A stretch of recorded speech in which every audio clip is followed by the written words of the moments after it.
You're watching FJTN, the Federal Judicial Television Network.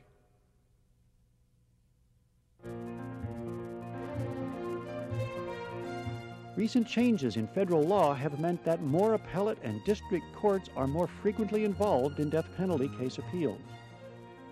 And that means staff in clerks' offices must be aware of changes and new interpretations that affect these important cases. To help your court better understand these changes, live from our studios, the Federal Judicial Center presents Capital Case Issues Update. Featuring Ira Robbins, Professor of Law and Justice at American University here in Washington, D.C., and Cynthia Rapp, Staff Attorney at the Supreme Court of the United States.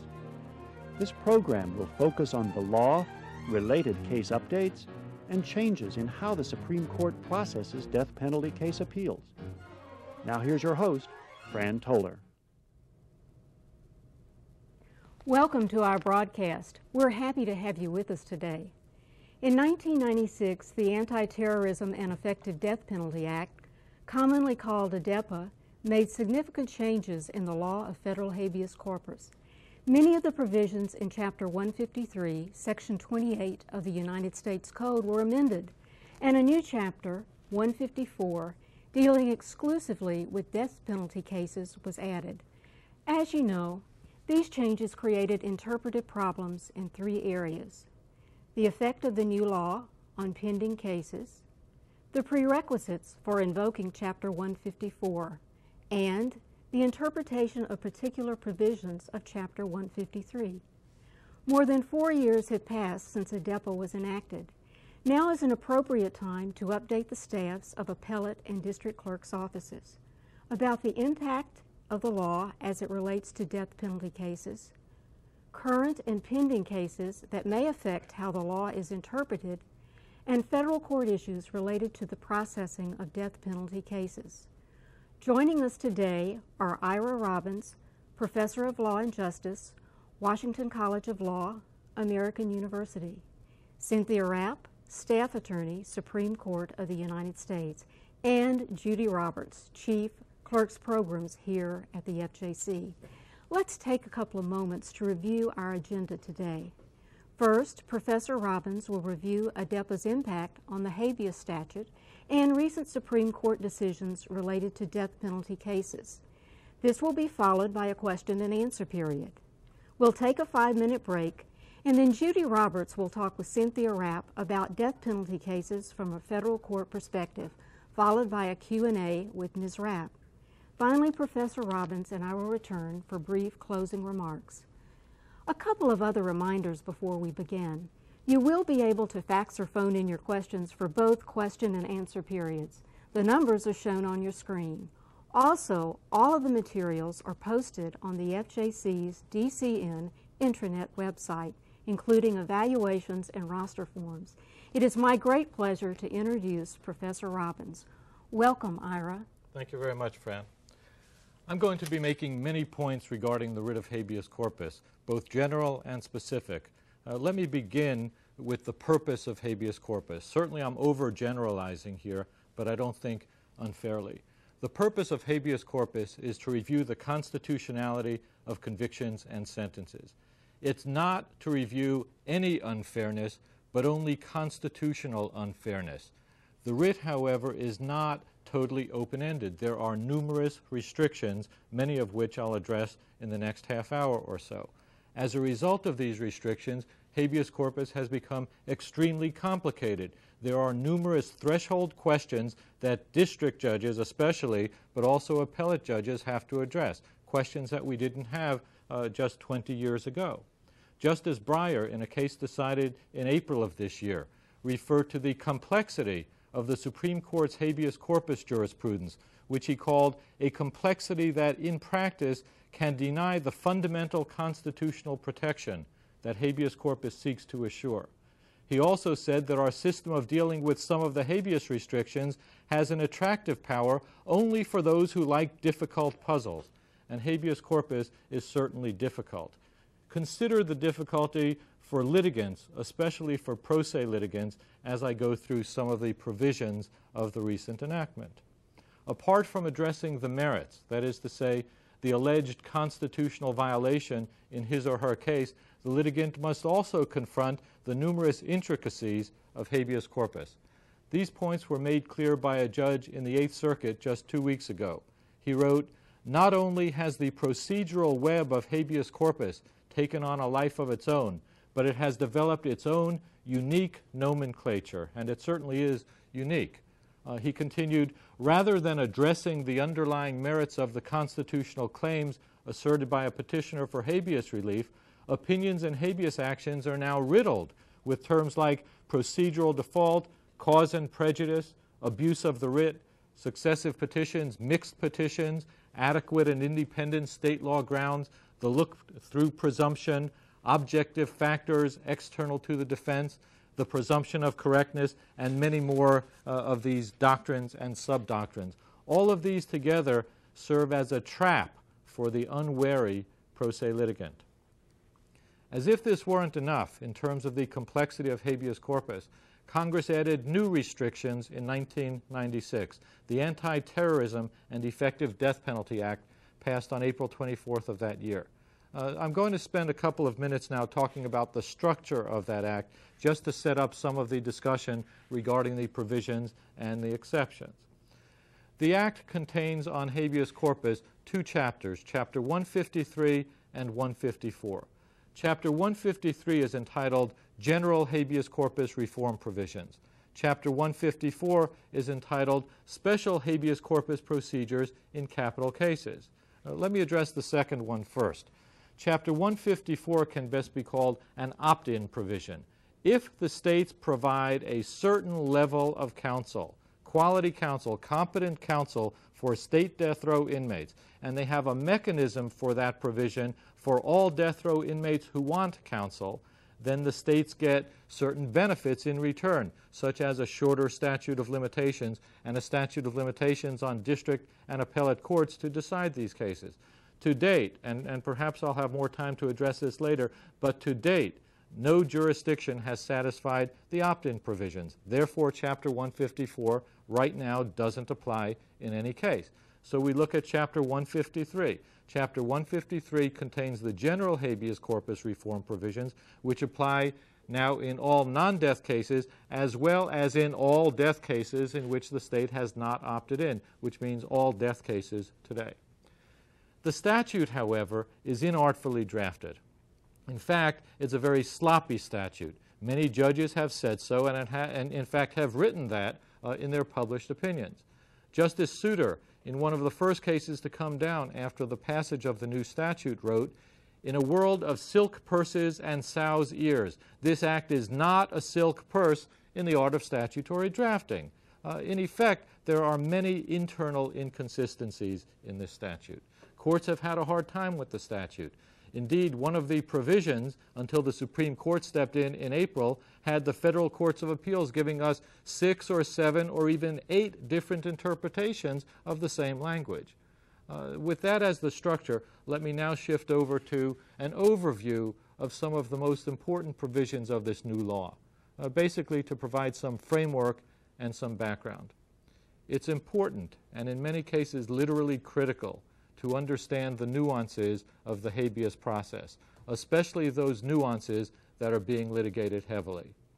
I'm going to address the following topics in my portion of the time. First, the statute of limitations.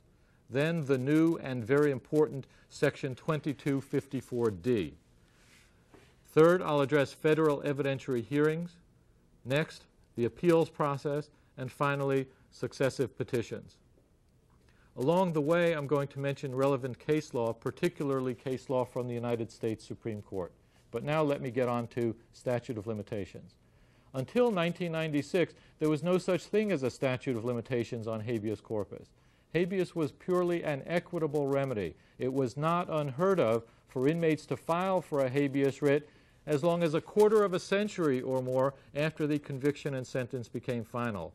And in fact, there have been grants of habeas corpus after 25 or 30 years or so. Under the new statute, however, that wouldn't occur. The limitations period under the 1996 Act is 1 year. But to say that the statute of limitations is 1 year belies many interesting, subtle questions lurking beneath the surface. For example, when does the 1 year begin to run? Note that the 1 year applies to both state and federal prisoners.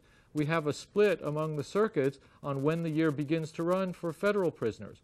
Let's assume a federal prisoner, having been denied habeas corpus at the district level, wants to get into federal court and doesn't apply for cert. When does that time for cert, how does that time for cert affect the statute of limitations? Well, if the inmate doesn't go for cert, some circuits are saying that the time for the 1 year beginning to run is from the issuance of the mandate from the Court of Appeals.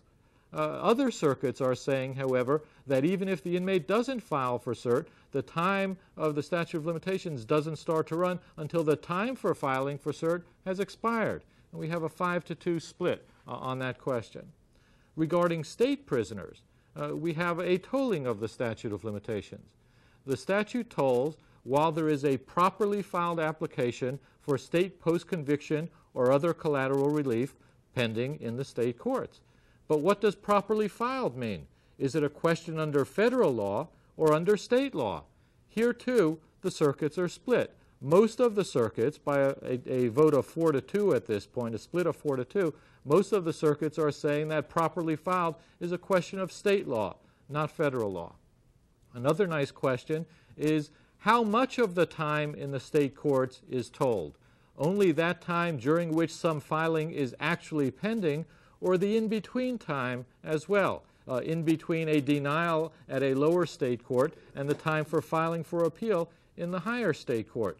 The circuits, interestingly, are all in agreement on this one. 6 circuits have ruled, and all of them have said that the in-between time counts as tolling time as well.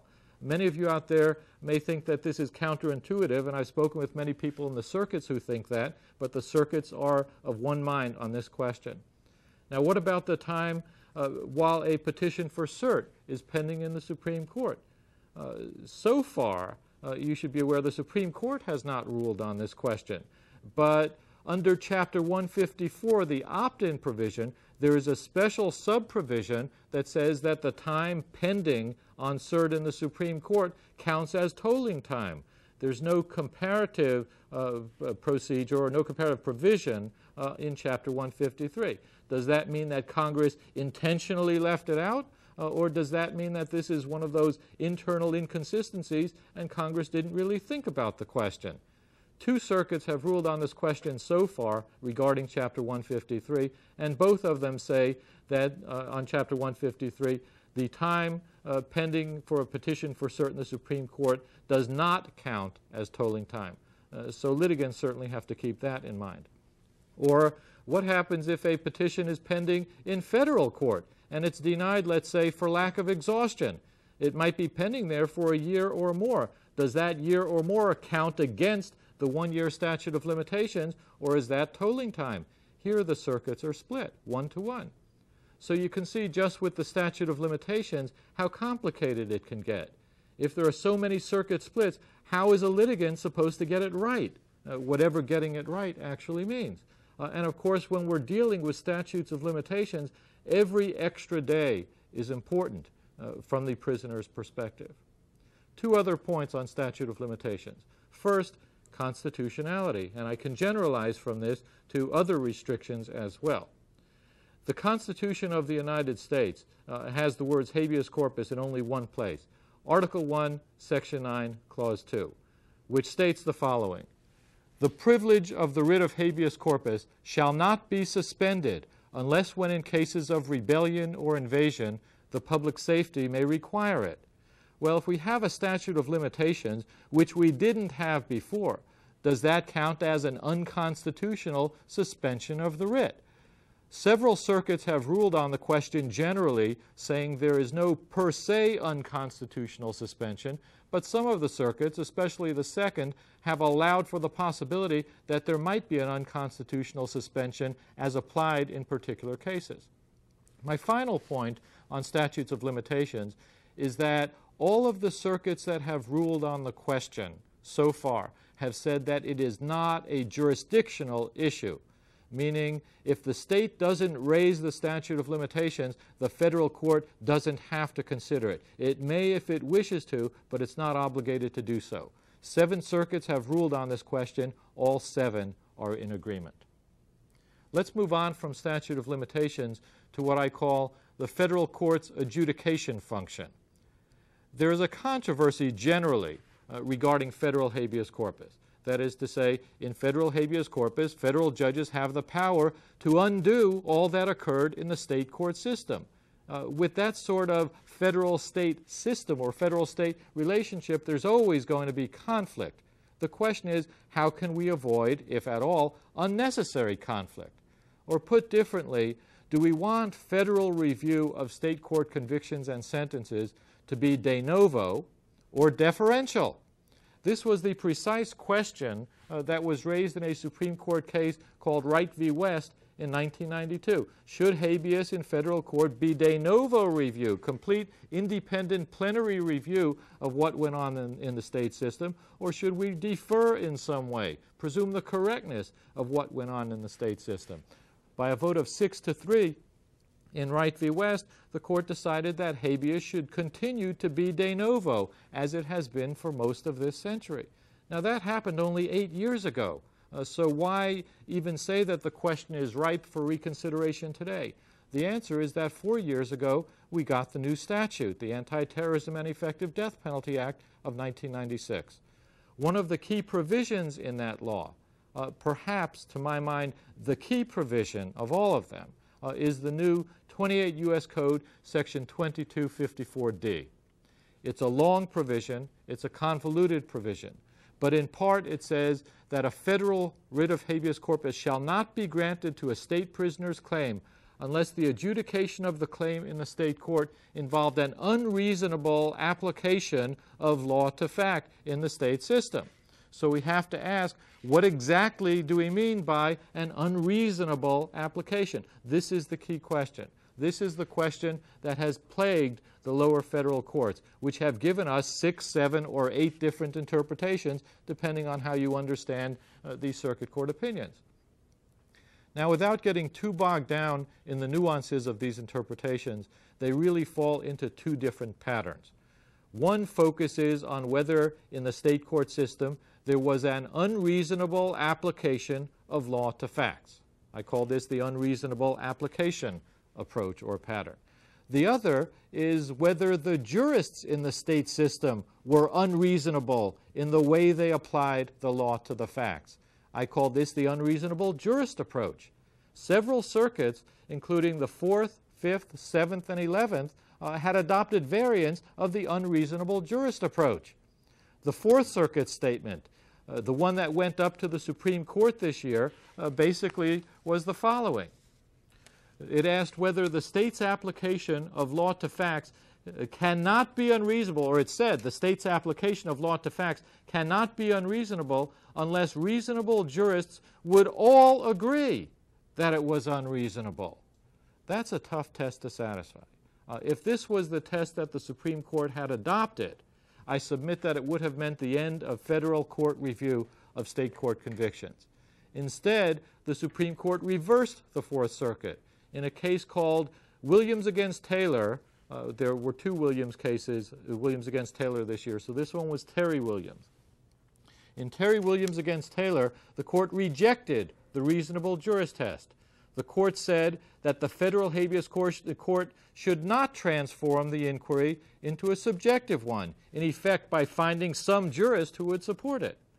Although the court was split on many other issues in the case, all 9 justices agreed, and this is rare to get all 9 justices to agree on something to do with habeas corpus. All 9 justices agreed that the 4th Circuit's approach was too restrictive. 5 justices said that the most important point is that an unreasonable application of federal law is different from an incorrect application of federal law. That is to say, a state's application of law to fact might be incorrect, but it might not be unreasonable. So in effect, the court struck a middle ground. Unlike the 4th Circuit, the Supreme Court rejected a subjective, reasonable jurist test. But the court also rejected the approach of 4 of the justices, led by Justice Stevens, who argued that if the state court was wrong in its application of law to fact on a particular constitutional claim, then its decision was necessarily unreasonable. The majority did not buy that. One or two other words about this Section 2254D. Note that although the Supreme Court did not address the following point in its decision, many of the circuits have addressed the question, is the new 2254D jurisdictional? The answer is, at least to date, no, it is not jurisdictional.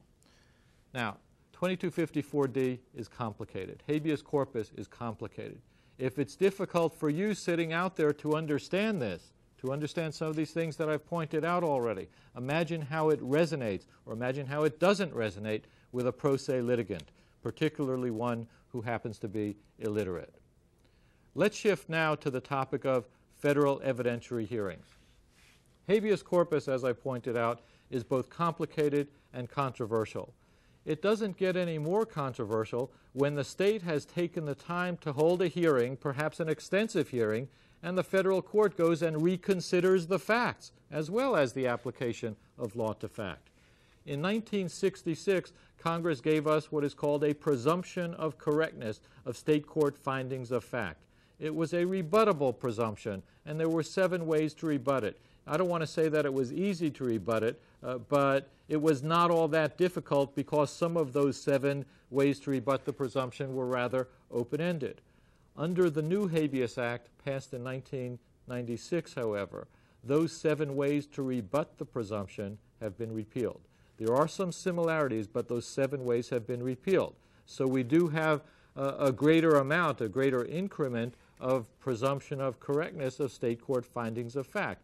But there's one nice issue that's worth addressing now, one that went up to the Supreme Court this year, and that has to do with a provision called 28 U.S. Code 2254E2, which states the following. If the applicant has failed to develop the factual basis of a claim in state court proceedings, then the court shall not hold an evidentiary hearing on the claim unless the applicant shows a combination of the following 3 things. A new rule of constitutional law made retroactive, a factual predicate that could not have been previously discovered through the exercise of due diligence, and the actual innocence of the underlying claim. Now, whenever you have a doctrine or sub-doctrine that requires actual factual innocence, of course it's going to be difficult to satisfy. For a prisoner to get an evidentiary hearing only if he or she can show actual innocence means that more than 99% of state prisoners in federal court will not be getting evidentiary hearings. So interpreting this provision is very important. And one of the interesting issues or interpretations that has developed under the provision is the following. Remember, the language says, if the applicant has failed to develop the material facts. Well, the respondents, the prosecutors, the representatives of the Attorney General's offices have been arguing that this is really a strict liability provision. It doesn't matter whether it's the applicant who didn't develop the facts or the judge or the prosecutor. If the material facts haven't been developed, then there can be no hearing. That's not the way the law has gone, or at least the way it has been interpreted. That is a position taken by the AGs that is contrary to that taken by every single federal circuit to have addressed the question, and by the Supreme Court as well. The Supreme Court decided the issue this year on April 18th in a case called Williams v. Taylor. This Williams v. Taylor was Michael Williams v. Taylor. Note regarding the 2 Williams v. Taylor cases, both were habeas corpus cases dealing with issues under the Anti-Terrorism Act of 1996. Both were from the 4th Circuit, and both were reversed by the Supreme Court. Those of you sitting out there from the 9th Circuit know that the 9th Circuit has not had a great record in the Supreme Court on habeas corpus, with many reversals, sometimes unanimous. Well, the good news for the 9th Circuit is that this year the 4th Circuit is the one that took the brunt of Supreme Court habeas reversals. So I hope you're listening to this both in the 9th Circuit, maybe you'll breathe a sigh of relief, and in the 4th Circuit as well, where maybe your court has been pushing the envelope of interpretation, at least with respect to the cases that were in the Supreme Court this year. So note that in Michael Williams v. Taylor, the Supreme Court here too found for the prisoner, remanding the case for an evidentiary hearing on one of the issues. Now we'll shift over to the topic of appeals, which many of you have a great deal of contact with. On appeals, there is a requirement now under the new law that once habeas has been denied in the district court, in order for the Court of Appeals to have jurisdiction, the prisoner must get a certificate of appealability from either the district court or the appellate court. The counterpart in the old law was something that was called a certificate of probable cause. The basic purpose of this certificate is to show that there is some non-frivolous issue worthy of review. Now, under the old certificate of probable cause practice, only the state inmate had to get it, not the federal inmate, and certainly not the state either if the state lost below. So a very important point here is that under the new act, not only state prisoners who want to appeal denials of habeas, but also federal prisoners who want to appeal denials of Section 2255 relief must get a certificate of appealability. There are lots of interesting issues regarding the certificate, but I'm going to focus on one, and one only, in light of the recent Supreme Court decision. And that concerns the standard for granting the certificate. Under the old law, the standard for granting a certificate of probable cause was whether the prisoner could make a substantial showing of the denial of a federal right. Under the new law for certificates of appealability, the prisoner must make a substantial showing of denial not of a federal right, but of a constitutional right, which probably, although it hasn't been interpreted all that much by a lot of courts, which probably means we have a higher threshold here. What should happen when a district court denies a habeas petition on procedural grounds, such as exhaustion or procedural default, without reaching the prisoner's underlying constitutional claim? Certainly, in and of itself, a procedural ground is not usually of constitutional dimension. So does that mean that a certificate of appealability can never be granted in these circumstances? If it does mean that, then since most district court rulings in habeas cases are procedural, there could never be an appeal to the Court of Appeals. Well, the Supreme Court addressed that question this year in a case called Slack v. McDaniel. And it ruled that a certificate of appealability should issue when the prisoner shows, at the least, the following two things. First, that jurists of reason would find it debatable whether the petition states a valid claim of the denial of a constitutional right. And second, that jurists of reason would find it debatable whether the district court was correct in its procedural ruling. In other words, cutting to the chase on this, the Supreme Court held that the jurisdiction of the courts of appeals on certificates of appealability survives. The final topic that I'm going to address now is successive petitions. I'm going to address it under both types of successive petitions. There are two types. They are called same claim successive petitions and new claim successive petitions. A same claim successive petition is a claim filed later in a petition in federal court that is identical to a claim filed earlier on habeas in federal court. A new claim successive petition is a new claim filed in a later petition that might have been presented in an earlier federal habeas petition, but was not. The rule for a same claim successor is simply stated in the statute. For a same claim successor, simply stated, same claim successive petitions shall be dismissed. That's it. That's all the statute says on that. As for new claim successors, however, it says that new claim successive petitions shall be dismissed unless the prisoner can satisfy a certain standard, which again is some combination of the reason for not raising it, or a new rule of constitutional law made retroactive, and actual innocence of the underlying claim. But looking at the procedure here for satisfying that standard, the district courts do not have the power to decide that a particular claim meets the test. Instead, the Court of Appeals, serving as a gateway, has to make the decision whether to authorize the district court to go ahead and file the claim. Now, according to the statute, the Court of Appeals has 30 days from the filing of the motion for authorization to make this claim, to make this determination. Now, what I'm about to say may sound absolutely ridiculous to you, but it will show you the level of abstruseness that we have reached in habeas corpus practice. The courts of appeals are divided on the following question: what does 30 days mean? Some courts, what I call the strict 30-day courts, hold that 30 days means exactly that. You just add up the days from the filing of the motion for authorization, and once you hit 30, you need a decision. Other courts, however, are what I call flexible 30-day courts. And I should point out that most of the courts of appeals on this split among the circuits fall into the category of flexible 30-day courts.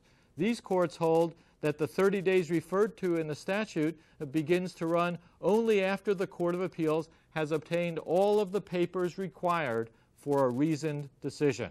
And it may take a month or 2 months or 3 months or longer to get all of the papers required for due deliberation. Now on to a different issue, staying within successive petitions. Because of the harshness, the true harshness of the successive petitions rules, it should not be surprising that many inmates are claiming that their petitions are not successive. Because if they were successive, they would either have to be dismissed by the federal courts or the inmate would have to show actual innocence, also usually necessitating a dismissal. One good example of holding that a second petition should not be treated as a second or successive petition is a case from the Supreme Court a couple of years ago called Stewart against Martinez-Villarreal out of the Ninth Circuit. In this case, the inmate who was on a state death row, it happened to be in Arizona, was claiming that he was incompetent to be executed. There's a 1986 Supreme Court case holding that it's unconstitutional to execute someone who is incompetent. So the inmate raised this claim in federal court in Arizona and on through the Ninth Circuit. And the court said, it is a premature claim. We can't rule on your claim yet because the state of Arizona has not yet set an execution date. Case dismissed without prejudice to refiling. Well, as you might imagine, soon thereafter, the state of Arizona went ahead and did set an execution date. So the inmate came back into federal court. The question before the federal court raised by the respondent was, should this be treated as a second or successive petition? Should this be treated as a same claim successor? The inmate indeed, technically speaking, was raising the identical claim that happened to be dismissed without prejudice before. The Supreme Court, by a vote of 7-2, said, no way, we will not treat this as a same claim successive petition. In an opinion written by Chief Justice Rehnquist, the court wrote, to hold otherwise would mean that a dismissal of a first habeas petition for technical procedural reasons would bar the prisoner from ever obtaining federal habeas corpus review. An issue building on this one, which has not yet gotten to the Supreme Court directly, concerns exhaustion of state judicial remedies. Without belaboring the point, there's a general rule that ordinarily, before a state prisoner can get federal review of a claim, the prisoner must first present the claim to the state courts. Well, what happens if the prisoner presents a claim to the federal court and the federal court says this issue has not been properly exhausted, so we dismiss without prejudice to refiling? The inmate goes back to the state, gets the issue exhausted, and comes back to federal court now. Is this a second or successive petition? Is this a same claim successor? Well, note, that is what some of the respondents have been arguing. In my opinion, they have been pushing the envelope when a case gets dismissed without prejudice to argue that when the case comes back, it's a same claim successive petition. Every single federal circuit to have ruled on the question, and now there are 7, 8, or 9 circuits that have ruled on it, have in their opinions written the equivalent of, what, are you kidding? If we treated these as same claim successors and had to dismiss, that would give new meaning to the term dismissal without prejudice. It would turn justice on its head. One reason that I mention this is that a variant of this issue has made its way to the Supreme Court. On the following question, what should happen if a case is dismissed, a petition is dismissed for lack of exhaustion, and when the inmate goes back to the state, he or she adds claims that were not present in that first petition and then comes back into federal court? This was another issue in the Slack v. McDaniel case that I mentioned before concerning certificate of appealability. On April 26th of this year, the Supreme Court decided that such a petition should not be considered a successive petition. So I think what we're seeing here, among other things, is the federal courts and, on occasion, the Supreme Court looking at Congress's language and saying, we really can't interpret it, giving it its plain meaning, because there is too much lurking under the surface. So just to conclude for now, let me point out, I've mentioned 4 Supreme Court cases. The Supreme Court reversed in 3 of them, coming out in favor of the prisoner. In my opinion, this does not mean that the pendulum that favored prisoners on habeas in the 1960s and which swung back in favor of the government for the last quarter century is now swinging in favor of prisoners again. Rather, to me, it signifies that habeas is complex. There are many nuances. These cases are determined and these claims are determined on a case-by-case basis, but all now within the relatively tight parameters of the 1996 Act. But the complexity is aggravated by the fact that it's not enough to master the new habeas law that went into effect on April 24th, 1996, because that law did not replace, did not repeal the major portion of the law that was in existence at that time. So note that we have a new habeas law that exists in tandem with the old law, much of which was not superseded. The bottom line, therefore, for now, is that we still do have the writ of habeas corpus, which exists to protect individuals from unjust conviction and even execution. It may not be as vigorous a writ as it used to be, but the Supreme Court has emphasized the continuing existence of the writ. So every participant in the process, including judges, law clerks, staff attorneys, court personnel, and attorneys, must understand his or her respective role in order to preserve what remains of the writ and to enforce it in appropriate cases.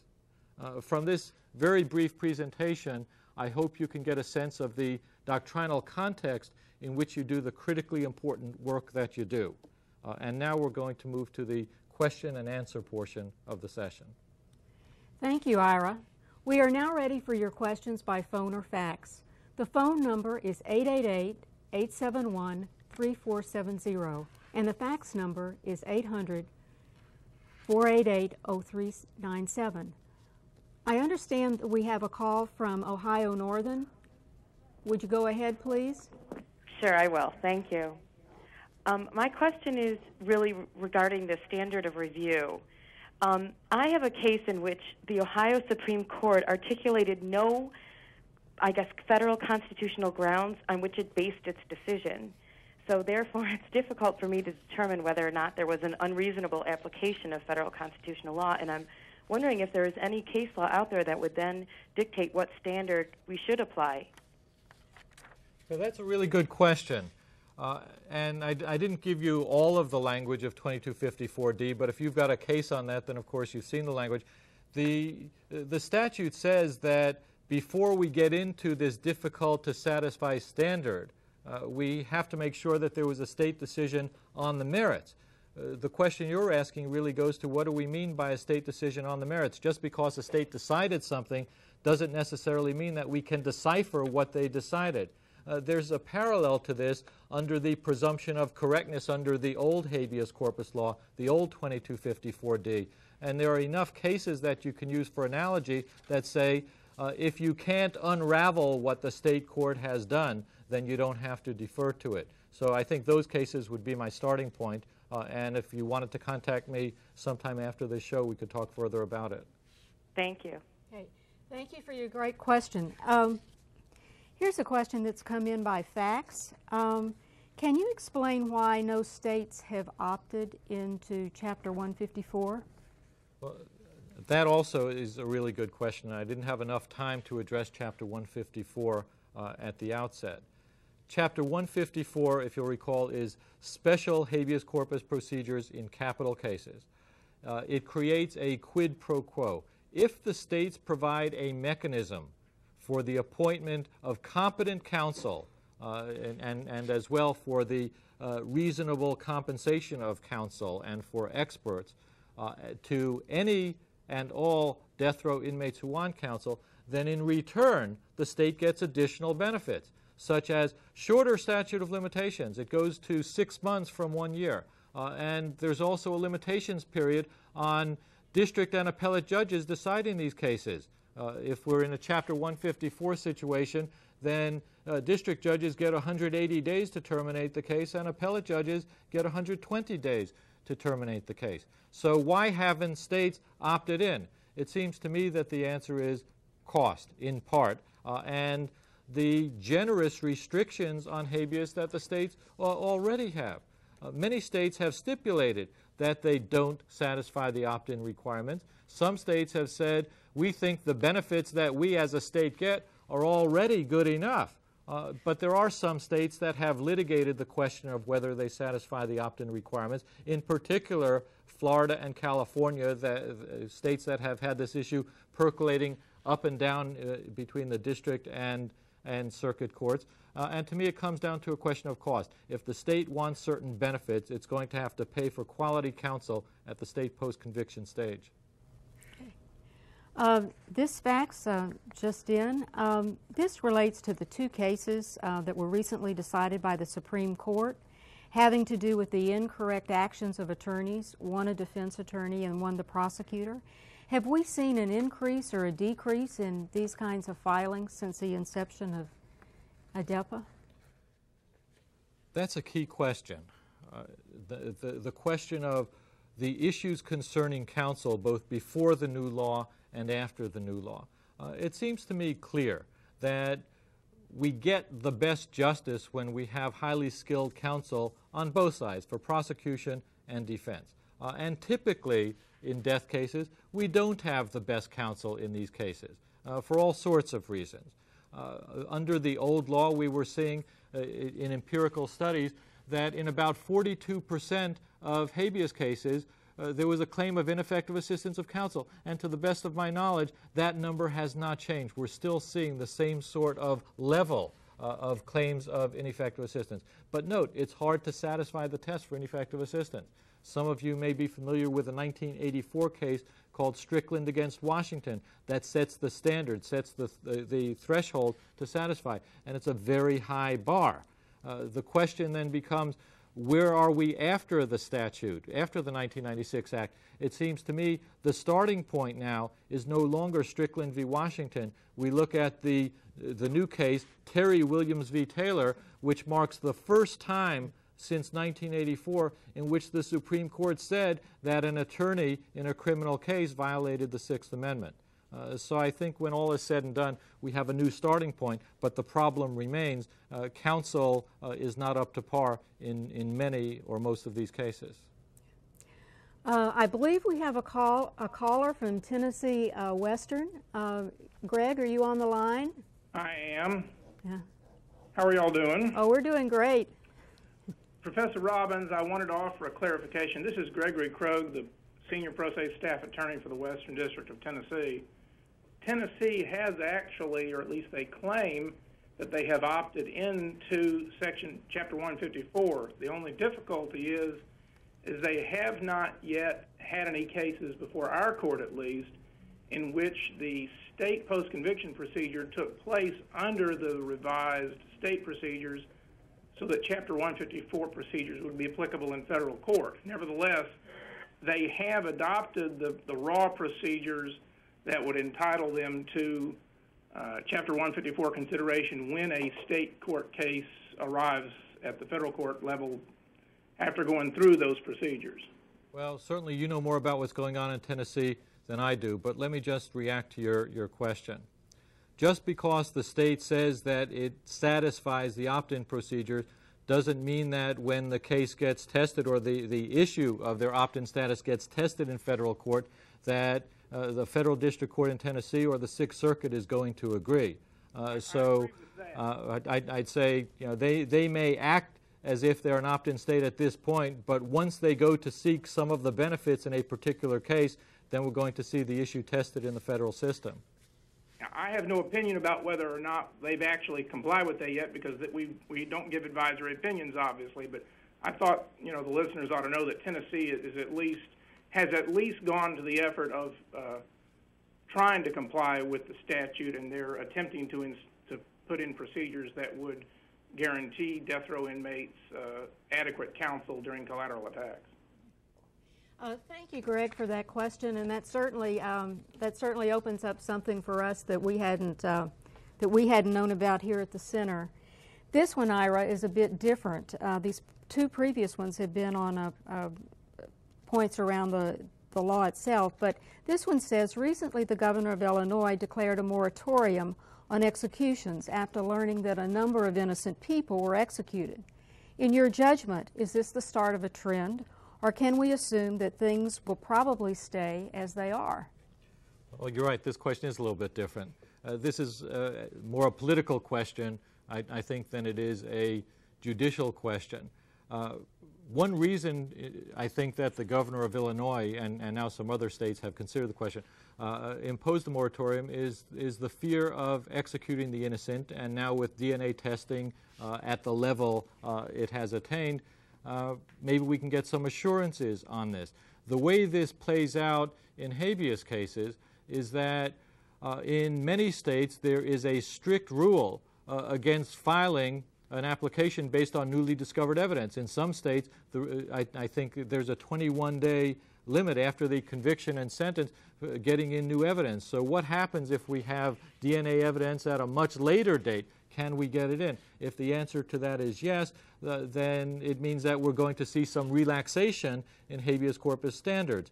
Are we going to see that relaxation? It's hard to say. There are a couple of bills pending in Congress on this, particularly one by Senator Leahy called something like the Innocence Protection Act of 2000. It's worth taking a look at that. But let me just make a full circle back to where I started. That focuses on actual innocence. There's a concern about that. Habeas corpus, up until recently, has also focused on legal innocence. Even if the inmate is not actually innocent, can we still get some federal court adjudication of whether the inmate was convicted or sentenced in violation of the Constitution? These are all questions that we're seeing played out today. It's hard to know where it's going to go. Ira, I believe that we have a call from the Ninth Circuit. Are you there? Yes, I'm here. And who are you, please? I'm Maddie. Okay. And your question? Okay, my question is, what happens where you have a state prisoner who, on direct appeal, the state court of appeals found federal constitutional error but found it harmless? There was no state habeas corpus proceeding because the issue was fully litigated on direct, and now it's before the federal courts. Everybody's conceding error, and the question is harmlessness.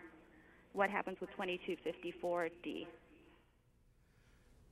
That's the toughest question of all of these other good questions that have been asked. It really goes to the intersection of the new 2254D and the rules of harmless error under Chapman v. California and Brecht against Abrahamson.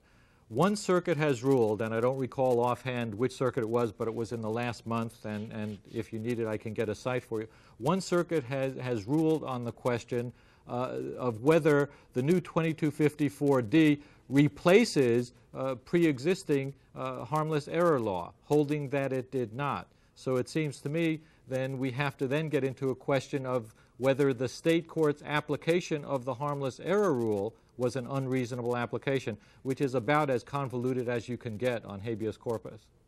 Okay, can I ask a follow-up? Because if a state is hearing this on direct appeal, they're not going to be using Chapman or Brecht necessarily, and they can be using their own state harmlessness standard rather than Brecht or Chapman. Does that affect that question? Well, it affects it only in degree, not in terms of type.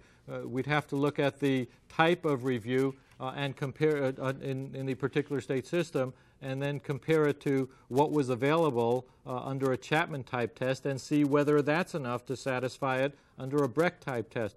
There are a couple of cases, I don't want to say like this, so I would say not unlike this, in the Eighth Circuit, and I'll be happy to send some citations your way. Thanks. Thank you for that great question, and thank you, Ira. And thanks to all of you who faxed and phoned in your questions. We're going to take a 5-minute break now. When we return, Cynthia Rapp will share her perspectives on ADEPA and death penalty cases with Judy Roberts.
Welcome back. I'm talking with Cynthia Rapp, and we're delighted that you're joining us again. Please send in your faxes and call during this program, and we'll answer your questions at the end of the segment. Cynthia, thank you for joining us on our capital case update. First question for you. What changes has the Supreme Court seen as a result of ADEPA? Well, as Ira had mentioned during his segment, now in order to file a successive habeas petition, you have to first request permission from the Court of Appeal. So obviously, the Supreme Court is not seeing as many successive petitions. On the other hand, what we are seeing is an increase in the number of original writs that are filed with the Supreme Court, though I have to mention that in the last 75 years, the Court has not granted such an original writ. And could you clarify that? How many votes does it take for an original writ? Well, the Court has never really publicly stated specifically how many votes it takes. This discussion has come up because in the Tarver case that was issued in February of this year, there was an original writ filed in that case, and the Court denied the original writ, but there were 4 justices who noted that they would vote to set the case for oral argument. So there was a lot of speculation then that obviously it must take 5 votes to set the case for oral argument. That's really the only thing that the Court has come out with that would give that type of indication. Okay, thank you. From the clerk's office perspective, could you tell us what decisions court staff need to be ready to make when it comes to filings and last-minute cases? The biggest thing probably is to try to decide ahead of time what rules you're going to enforce. And what I mean by that is that when you're getting a last-minute petition or filing in your court, you know, the problem becomes is that do you want to be the one that's going to not accept the filing because of a technicality? For example, we had a case recently out of Texas in which the petition was filed the day of the execution. They faxed the petition into me, and it was clearly over our page limitation. But at that point, I don't feel comfortable in saying, I'm not going to accept this for filing because it violates our rules. You need to go ahead and redo your whole petition, because at that point, whether or not they get it in time at all is going to be a question. So I'd rather have the court make that decision than the clerk's office. So that's just one of them, and there's other things as far as table of contents, the font, the print size. Those are the things you need to think in advance. What is it that you're going to be the stickler for, and what other things you're not going to be? So it sounds like some strategic thinking and planning beforehand really makes it much easier for all staff. Now, what happens if a filing comes in and the court staff know that the court doesn't have jurisdiction? That's along the similar lines as the rules, and then that has happened. As I stated before, in order to file a successive petition, you have to first request permission from the circuit court. Now, if the circuit court denies permission to file a successive petition, that ruling of itself is not, you cannot be the subject of a petition for certiorari. That's what the statute of ADEPA states. So if we get a petition from that where they're basically applying for cert from that decision, I know clearly we do not have jurisdiction over it, and the court has let the clerk's office know that we don't have to file those. But again, in a last-minute situation, a day of the execution or hours before an execution, if someone attempts to file a petition for certiorari on that issue, I'm not going to be the one that does not accept it. I'll let the court instead take the case, and then they can dismiss it for lack of jurisdiction, which is what they've done on a couple of occasions, but at least it's coming from the court and not from the clerk's office. Right. Is there anything else that clerk's office need to be making a priority? One of the things, especially in the last-minute cases or when you're dealing with things after hours, is it's really important to know where everyone is, and that includes the judges.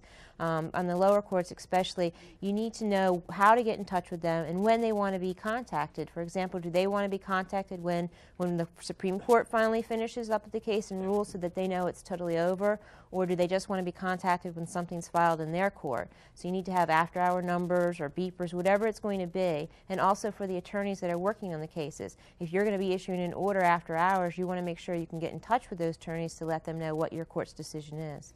Right. It sounds like communication is central to having a contingency plan that's going to be working well. And I know you're a big advocate for the courts having good contingency plans. There are many districts that are now facing death penalty cases for the first time in a long time, or for the first time. What advice do you have for them as they begin to make their plans? They really need to have set procedures in effect before anything happens. What exactly, as I spoke before, as far as what rules are you going to enforce, who's going to handle things, how are you going to handle things, what hours are you going to be open, are you going to accept things by fax, are you going to be open after hours for filings? You make sure you have backups in case somebody who's going to be handling it's not going to be there. Another thing would be is to make sure you have contacts with all of the other courts that are going to be involved. Know who it is that you need to contact in the other courts to let them know what you've done or to find out what it is that they're doing, so that you have everything all prepared before it happens. For one example from the Supreme Court level, one of the things that we've run into on occasion is that there'll be an execution set for a specific time, say 6 o'clock in the evening. We get filings in a couple hours before the execution time. I need to know in advance, what is the state going to do if we haven't ruled? Are they going to hold off the execution? Do they need an order from the court, or will a phone call from me saying the court has instructed me to ask you to hold off? And those are things that need to be decided before, so that you're not faced with this 20 minutes before the execution and no one's really sure what you're going to do. So the prior planning benefits the court, it helps you out, and it just makes the process much more efficient. Right. I've heard you compliment the courts many times. I know you think they do many things very well. Could you tell us some of the things that you've been very pleased with their work? One thing is tracking the cases. The lower courts track them very well and let me know what's going on, which is very helpful. Another thing is they send copies of what's been filed in their court. Usually I like to rely on the attorneys to do that, but they don't always do that. So the lower courts have always been extremely receptive to faxing or overnighting me copies of whatever has been filed in their court, because what we do with those is we circulate those to all of the justices in our court, which helps us when we have to make a decision within a couple of hours. At least they've seen the lower court filings, so they have some sense of what the issues are. What hasn't worked so well? Some practices that you would not recommend? Really the only one that comes to mind is the passwords, and that's kind of always been a pet peeve of mine. I'm just not a big believer in them. The people I deal with, I usually deal with all the time, so I know who they are. And I've never seen a case where there's been any confusion about whether or not a court has actually issued an order. I've never seen someone try to fake it and say that they're from a court or something like that. So to me, that's something a little bit, I don't want to use the term overkill, but it really is to use passwords. So any communication, the other communication styles are much better than going with the password. Cynthia, whenever I travel throughout the courts, your name is the one that comes up when people said, I had this question, I had this problem, but I was able to call Cynthia Rapp. So they know that your communication style works, and you're recommending increasing communication on their part. What tips can you offer them? What do you do that works so well? Probably the two biggest things are sharing information and being proactive. And by being proactive, what I mean is about 2 or 3 weeks before I know there's a scheduled execution, I get on the phone and I start calling the attorneys, I call the lower courts, and I try to find out what's going on, what are they going to be doing, what are they going to be filing, and that is very helpful. The other thing is I always will share my information with the other courts and with both parties. I don't keep any secrets unless a party asks me. The state may say, what's going on or something. I'm not going to share confidences that an attorney gives me, but I do try to be very upfront with people about what's going on. If I don't know something, I'll let them know. I'll say, I don't know anything now, but if you call me back in a couple hours, I may have better information for you. Those are some good points for all of us, especially letting people know what you don't know. Now, you've been working with the death penalty process for quite a while. I'm sure there are some changes you might like to see made in the process. Could you talk about this? One of the biggest things, I think, is the timing of executions. For some reason, most of the states have routinely done their executions in the middle of the night, typically midnight, which makes for late hours for all the court staff and for the attorneys that are involved in it. And there really isn't, from what I can see, a real good reason for doing that. Some of the prisons are the ones that are most resistant because they say people are in lockdown and things. But a couple of the states that do the most executions, for example, Texas, used to do them at midnight, and about 5 or 6 years ago changed and now does them at 6 o'clock their time. And they've been, having no problems whatsoever with doing that. So I would say that would probably be the biggest thing. And you have to look at it in the full scope, too. Last year, there were 98 executions. So far this year, and we're not even through June, there have been 44. So each year the number of executions increases, and if you have all of the people involved in these things working until midnight every night, it gets extremely difficult. I can see your concern for the staff involved also.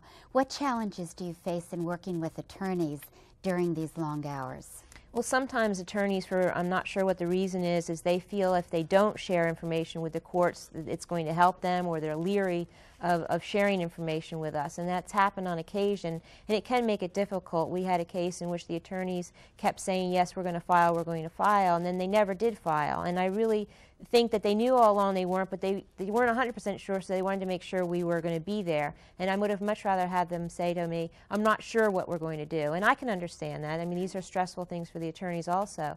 But just be upfront and be honest with us instead of trying to pretend, you know, you're going to do something or you're not. If you don't know, just say, we don't know. But it had two courts, the Court of Appeals and myself, stayed at the courts respectively until 1 in the morning, and then they never filed and we all went home. So, you know, that seems to me that that's something that doesn't need to happen. I hear you. What about judges? What about their communication?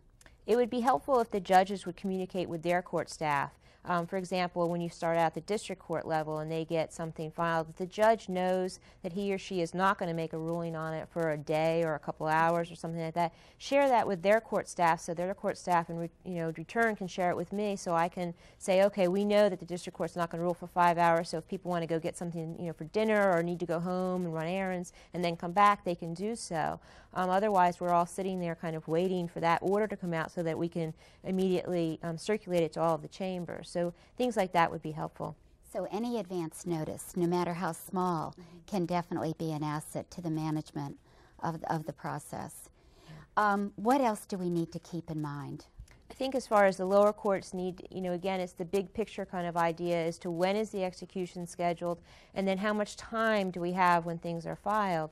If something's filed in a lower court and they take 2 or 3 days to rule on it, then it goes up to the Court of Appeals and they spend a day or two. That often leaves the Supreme Court with 3 or 4 hours to deal with it. So, I mean, the courts need to be mindful, if they can, of the time crunch that everyone's in and try to spread out the time so that everyone has an adequate amount of hours to actually give due consideration to the filings. Just like everything else today, Cynthia, you now have technology added into the process. How has the Supreme Court used technology in death penalty appeals, and is it a help? It is a help, and what we have done, the Supreme Court does not accept fax filings for anything except capital cases, and this is the only instance in which we will accept a fax. And prior to faxing, the parties have to talk to me first to make sure that it's okay, because if they're 2 weeks out from an execution, more often than not we'll ask them to overnight it as opposed to faxing. But we will accept the faxes, and that obviously has helped, though you wonder sometimes if if in some ways it hasn't helped, because now they can file an hour before the execution. So we do get that, but it does make things a little easier. Is email a factor? It is, and it's becoming more and more a factor. I have a standalone computer in which I can accept emails over the internet, and then I have to do a kind of a clumsy process of downloading them, scanning them, and then putting it into my other computer. But it's still faster than getting a fax and making 9 copies of the fax and circulating it to all 9 chambers. And in the last couple of days, there have been a few executions, and we've gotten the brief in oppositions and a petition for certiorari all by email, and it was much quicker and cleaner than getting a fax. So it can be an asset as you progress. Can, yeah. Now, we understand the Supreme Court has a website. Yes, finally. Finally there. Yeah. What do we need to know about it?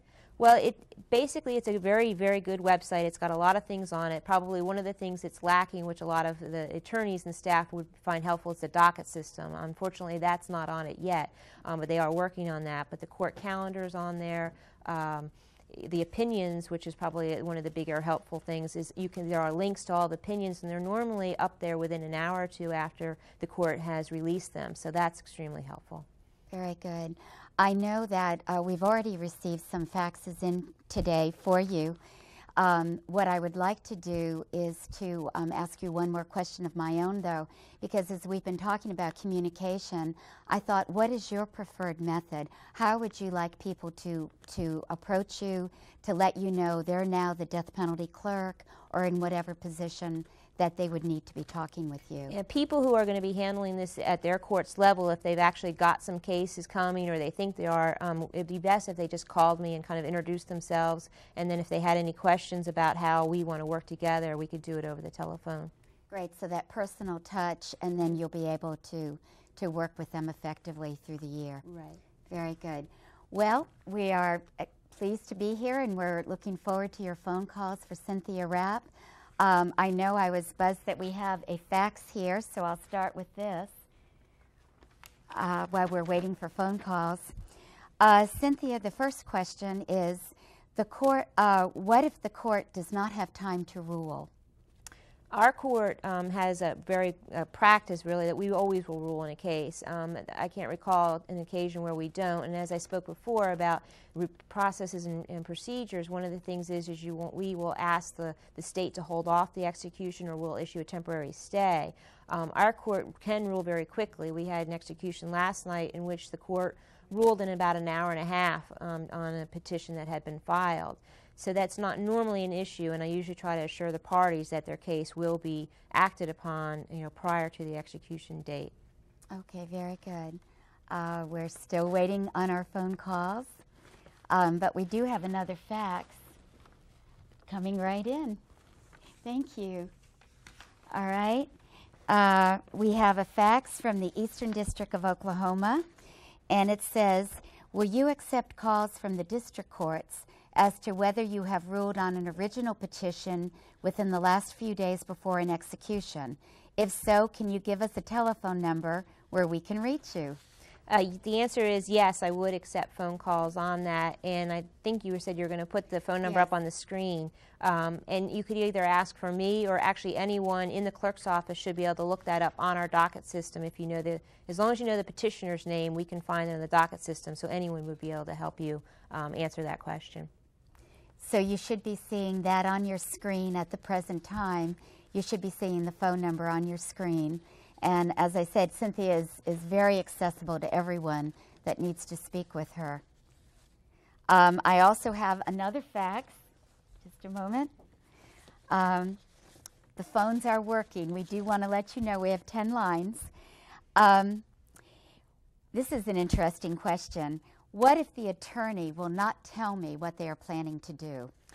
Fortunately, that does happen sometimes, and what you want to do in that case, what I would do is try to stress the attorney that it's only going to help their client and the courts, go through the whole procedure if they let you know in advance what they're going to do. Because if they don't tell you that they plan to file, they may find that the court is closed when they finally get there at 6 o'clock because you didn't know anything was coming. And another thing you can do is call the other courts that are going to be involved in it. Call me, call the circuit court or the district court, and ask them if they've spoken with the attorney and what do they know, because sometimes for whatever reason the attorney may have told someone else. So that's another way you can get around that. Have you ever intervened by calling the attorney in that case when someone's called you? I can't recall specifically if I have, but I've always called the attorneys myself in addition, so if I've learned anything I certainly would share it with the lower courts. And I've got some weight behind me because I can say, I'm calling from the Supreme Court and the justices would like to know, because we've got 9 that are going to rule. The lower courts, the district court, there's only going to be 1, and the circuit court normally it's just going to be a panel. And we've got 9 individuals who are going to need to know and need to be contacted. So we really do need to know in advance. And it helps to say, I'm with the Supreme Court. Yes, it does. Very good. I believe we have one more fax, too. They're still here. This one says, how do you know there is going to be an execution? How do you find out all the information you need? I have contacts in all of the states that routinely do executions, and even those that have 1 or 2 a year, and I've always gotten contacted in advance about the executions. I keep a list for the justices, for the court staff, which is done once a week, and it's circulated throughout the court, listing all the upcoming executions for the month.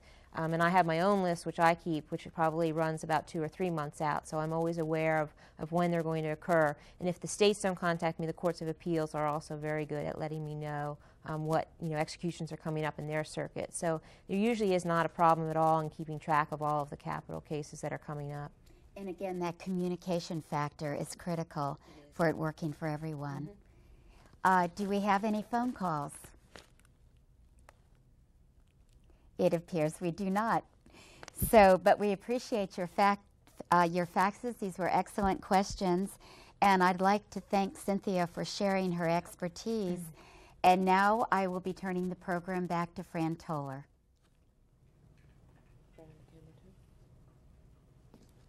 Thank you, Judy and Cynthia, for such an enlightening interview.